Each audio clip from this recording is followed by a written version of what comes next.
নমস্কার বন্ধুরা, নবদিগন্ত চ্যানেলের পক্ষ থেকে আপনাদের সকলকে জানাই স্বাগতম।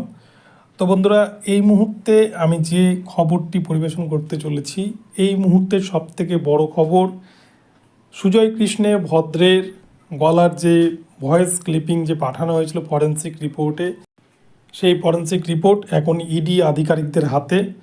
নিয়োগ দুর্নীতি মামলায় নতুন দিগন্ত খুলতে চলেছে বলে ইডি আধিকারিকেরা কিন্তু মনে করেছেন। তো এই ভিডিওতে আমি আপনাদের বিস্তারিত জানাবো এই বিষয় নিয়ে, ঠিক কী ঘটনা ঘটেছে। তো আপনারা সম্পূর্ণ ভিডিওটি স্কিপ না করে প্রথম থেকে শেষ পর্যন্ত দেখতে থাকুন। এই ভিডিওতে আপনারা অনেক ইনফরমেশন পেয়ে যাবেন। কিন্তু তার আগে বলে রাখি, যারা প্রথমবার আমার চ্যানেলটি ভিজিট করছেন, আপনারা কিন্তু আমার চ্যানেলটিকে সাবস্ক্রাইব করে নেবেন, কেননা এই ধরনের আপডেট সবার আগে সবার প্রথমে পেতে গেলে আপনাকে কিন্তু অবশ্যই চ্যানেলটিকে সাবস্ক্রাইব করে রাখতে হবে।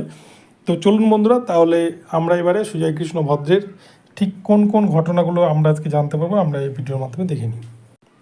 তো বন্ধুরা, আপনারা সকলেই কিন্তু সুজয় কৃষ্ণ ভদ্রের নাম শুনেছেন বা চিনেন, যিনি কিন্তু বর্তমানে কালীঘাটের কাকু নামে পরিচিত, যে কিন্তু অভিষেক ব্যানার্জির ডান হাত বলেও কিন্তু পরিচিত।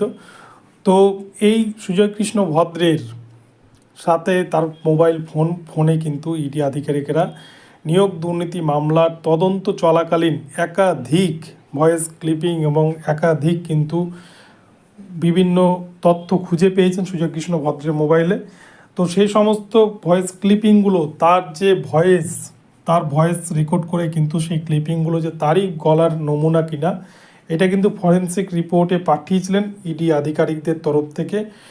এবং নিয়োগ দুর্নীতি মামলার সাথে তিনি আদৌ জড়িত কিনা এই বিষয়টি পরিষ্কার করার জন্য এবং সমস্ত তথ্য প্রমাণাদির ভিত্তিতে, কেননা কোর্ট কিন্তু কোনো সময় অনুমানের ওপর বিশ্বাস করে না, কোর্ট কিন্তু সবসময় তথ্য নির্ভর প্রমাণ চায়।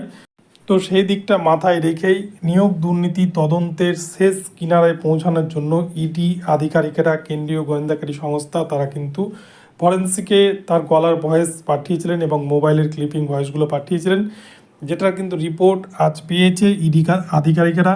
এবং এই রিপোর্টে চাঞ্চল্যকর তথ্য, সুজয় কৃষ্ণ ভদ্রের গলার সাথে কিন্তু সেই মোবাইলের যে ক্লিপিংগুলো পাঠানো হয়েছিল ফরেন্সিকে, তার কিন্তু হুবহু মিল রয়েছে। অর্থাৎ এক কথায় বলতে গেলে সুজয় কৃষ্ণ ভদ্রের যে ক্লিপিংগুলো পাওয়া গিয়েছে তার ফোনে, সেগুলো কিন্তু সম্পূর্ণ তারই গলার ভয়েস। সেগুলো এই নিয়ে কিন্তু কোনো আর সন্দেহ নেই।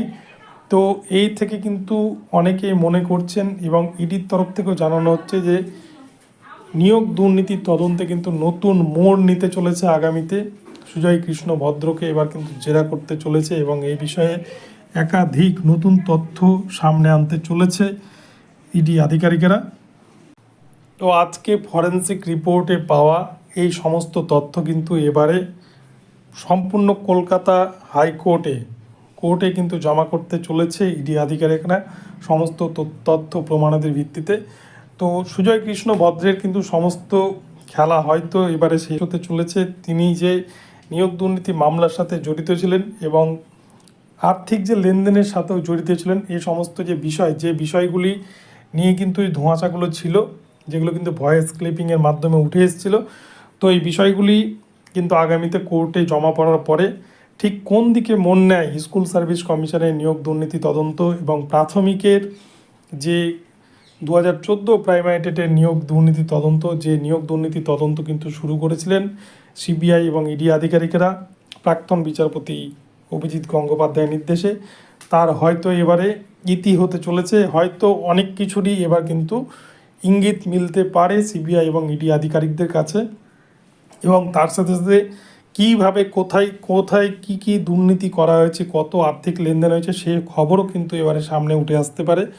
এবং তার সাথে বঞ্চিত ক্যান্ডিডেট যারা রয়েছেন, তারাও হয়তো আগামীতে তাদের যে হকের চাকরি, সেই চাকরি কিন্তু ফিরে পেতে পারেন। তো সবটাই এখন সিবিআই ইডির হাতে এবং কোর্টের বিচার ব্যবস্থার ওপর ডিপেন্ড করবে। তো বন্ধুরা, যাই হোক, এই আপডেটটি আপনাদেরকে এখন আমি দিলাম। আপনাদের কেমন লাগলো আপডেটটি অবশ্যই কমেন্ট বক্সে জানাবেন। ভিডিওটি ভালো লাগলে চ্যানেলটিকে সাবস্ক্রাইব করবেন, আর প্রতিনিয়ত এই ধরনের নতুন আপডেট পেতে অবশ্যই কিন্তু চ্যানেলটিকে ফলো করতে থাকুন। ধন্যবাদ সকলে ভালো থাকবেন। আবারও পরবর্তীতে নতুন আপডেট নিয়ে আসবো।